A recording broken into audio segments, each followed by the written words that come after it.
Kain tayo ng breakfast. Ito, nasa kalaghatian ako.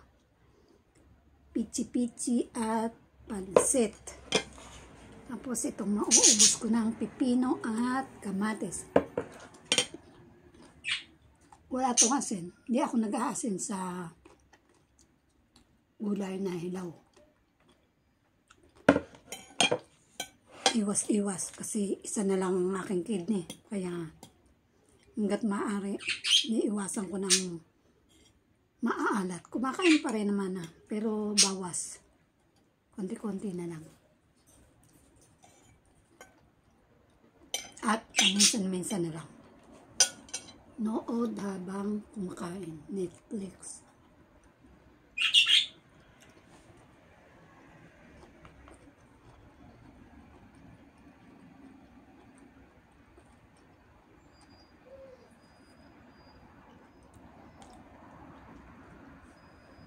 Natuklasan ko ang wifi ng aking kapitbahay. Kaya nakakanood ako ng Netflix. Mahilig ako mag-trial and error. Kaya yan. Sandali guys, may nag-message sa aking WhatsApp. Comment ko muna. Tingnan ko muna.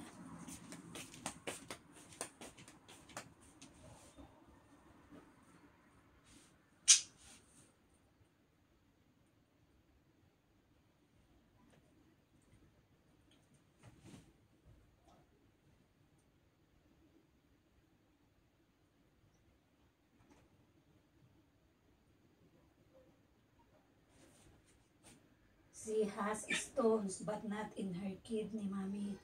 In her gallbladder. The small part near the liver, it's the gallbladder. I don't know what's it in Hebrew. I will look.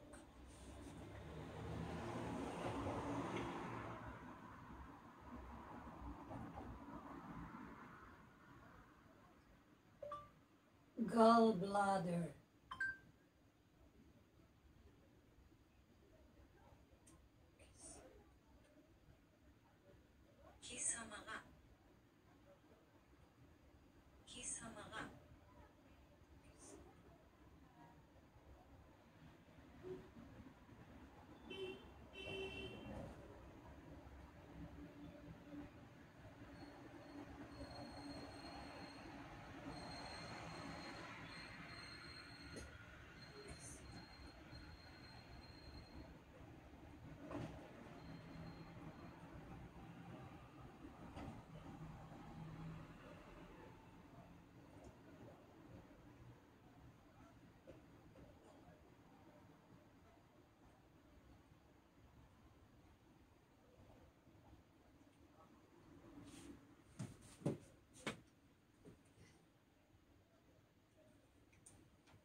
Sorry. Nagpaparenew kasi ako ng health insurance doon sa aking dating employer. Kaya nag-send siya ng message. Okay. Kain tayo. Sino sa inyo ang nahilig sa pipino? Ang pipino kasi, the best ito sa mga may high blood at sa mga may sugar. Wala naman ako sugar. Hari nawawag magkaroon. Pero nagme-maintain na rin kasi ako sa aking blood pressure. Kaya maganda kumain ng mga ganito. At saka kahit na wala tayong sakit, ito talaga healthy. Itong pipino at saka kamatis. Lahat naman ng gulay actually.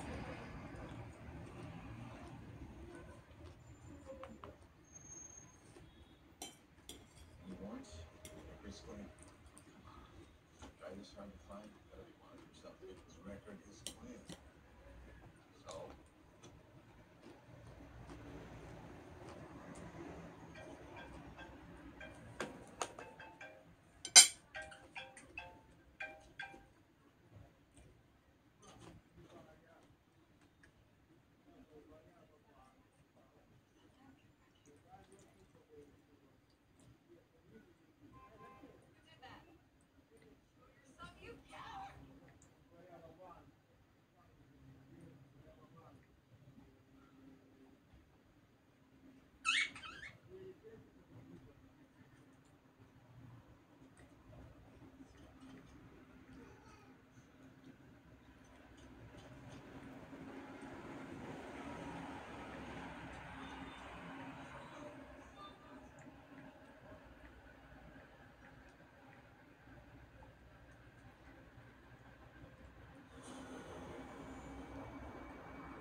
Yes, and also her pancreas is being affected. So she had this very painful time the other week. That's why her balabite brought her to the hospital. She was brought by the Magen David.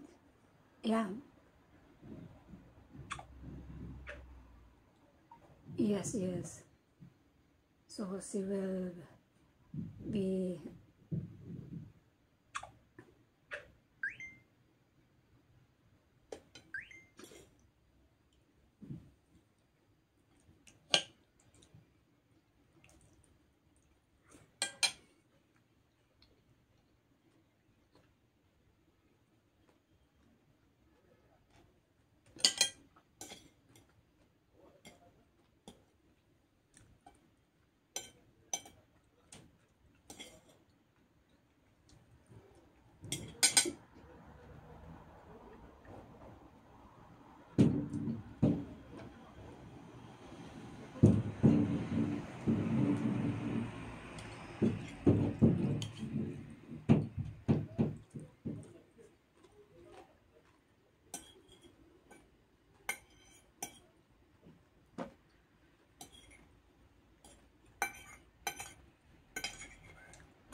only with Lucy, her pancreas is also affected. That that made her to experience so much pain because she ignored it. She already knew before, a year ago or 2 years ago, that she has these stones in her gallbladder, and she ignored it because she's not feeling any pain. So this last 2 weeks ago, I think, she felt so much pain, so her employer brought her to the hospital, and they found out that her pancreas is also affected. They said it's already acute. So I hope that she will be well, because the last days she could not eat. Now she's eating little by little.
What is pancreas in Hebrew? Pancreas.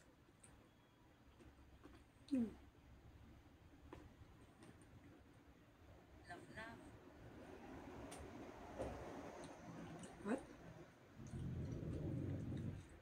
Pancreas. Leblab. Leblab.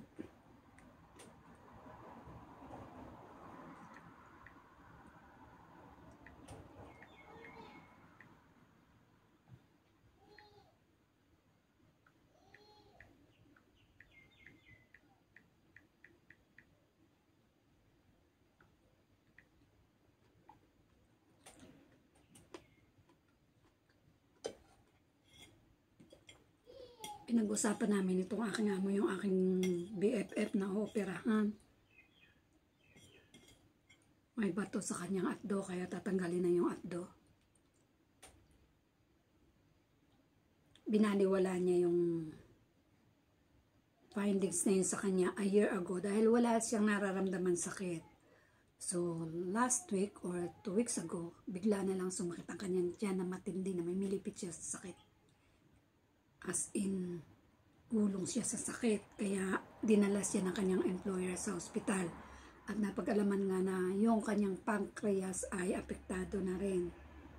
Kaya tayo, huwag nating baliwalain yung mga nararamdaman natin sa ating katawan na magpa-check up na agad at very early time na maramdaman ito.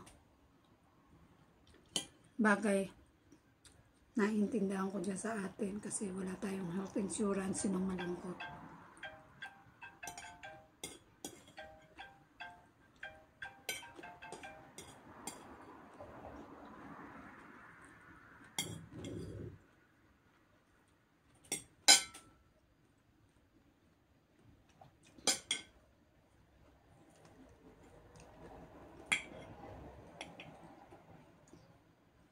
Kain tayo ng pichi-pichi.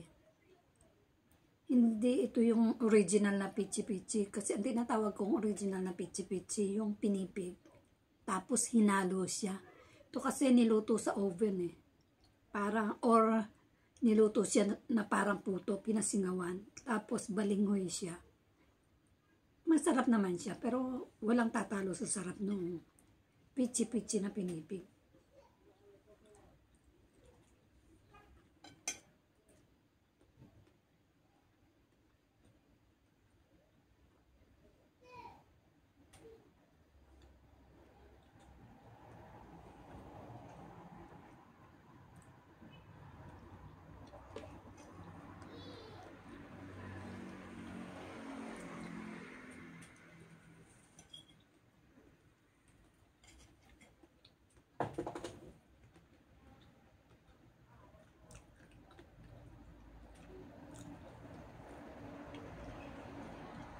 Pagka kasi ganitong niluto sa steamer or steamed, para lang siyang suman na may burbon na niyog sa ibabaw. Masarap siya. Masarap naman din kasi ang suman. Kaya lang hinahanap ko talaga yung lasa ng, wala naman kasi din yung pinipig.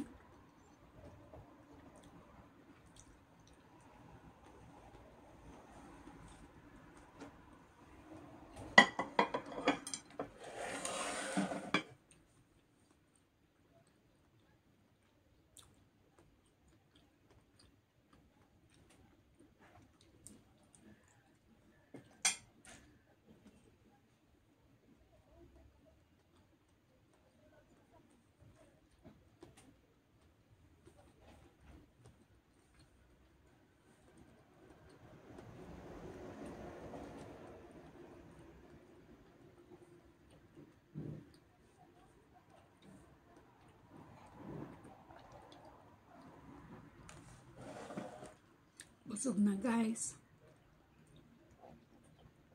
Kain na kayo. Lunch na dyan sa Pinas. Kasi una na kayo ngayon ng 6 hours. Dahil nag-advance na kami. Nag-adjust na kami ng oras. Winter kasi. Pag winter, inuurong ng 1 oras. Kaya yung dating 5 hours ahead ng Pinas, nagiging 6 hours. paano. Till my next premiere. And thank you sa inyong lahat na dumalaw, sumilip, nag-stay, tumambay sa aking, walang kakwenta-kwenta ba? Hindi naman. Sa aking short premiere. Love you guys. Bye-bye.